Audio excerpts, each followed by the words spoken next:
Now, I'm pretty sure you know who this is. Yes, that is Richard Nixon. But are you familiar with this guy over here? Let me get you caught up. This is John Mitchell, September 15th, 1937 to November 9th, 1988. And why is he important? And why should you really know about him, especially with the climate going on today? He was the U.S. Attorney General during this one's administration, and he ended up serving 19 months in prison from 1977 to 1979 for his participation in the Watergate scandal. Yep, that Watergate scandal. You know, Nixon is a little bit more fit than Trump, and I will say, you ain't got nothing on Pam Bondi. But if we're not careful, we could have another one of these. But let's not get ahead of ourselves. Let's talk a little bit more about Mr. Mitchell.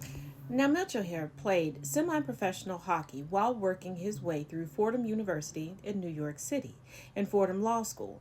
During World War II, he served in the Navy as a torpedo boat commander. It was for his enterprise in state and municipal bonds that Mitchell achieved fame while an attorney with a prominent New York law firm. He became acquainted with Richard M. Nixon early in 1967 when their respective law firms merged. Mitchell quickly became a close political advisor to Nixon, and in 1968 he managed Nixon's successful campaign for the presidency. What a slippery slope it is when you befriend and start advising political candidates, especially those that make it all the way to the Oval. But let's continue. Appointed Attorney General, Mitchell took office in January 1969 and remained there until March 1972 when he resigned to head Nixon's re-election committee. During his tenure at the Justice Department, Mitchell became controversial for his backing of two of President Nixon's nominees to the Supreme Court, who were rejected as unqualified by the Senate, his approval of wiretaps without court authorization declared unconstitutional by the Supreme Court, his prosecutions of anti war protesters, and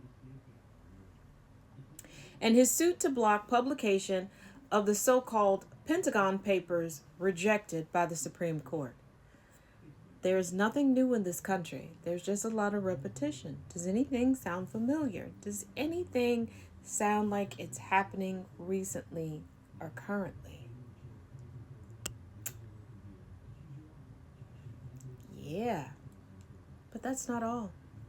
Let's wrap this up with a pretty little bow. As you can see, that loyalty didn't age well. Let's get into it. Mitchell resigned as head of the committee for the re-election of the president in July 1972, shortly after the arrest of several men discovered burglarizing the headquarters of the Democratic National Committee in the Watergate apartment complex in Washington, D.C. In 1974, he was indicted on charges that he had conspired to plan the break-in and that he had obstructed justice and perjured himself during the subsequent cover-up of the affair.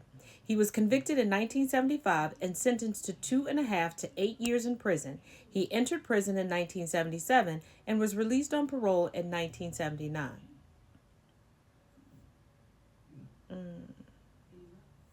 Now continue to look at this picture, and I bring up this story of Mr. Mitchell for two reasons.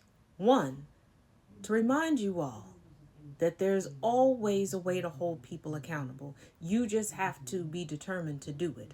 And two, no one is above the law. Let me repeat, no one is above the law. So feel free to remind certain people what happened to others who decided to be corrupt while in the positions that they currently hold. Stop giving up your power.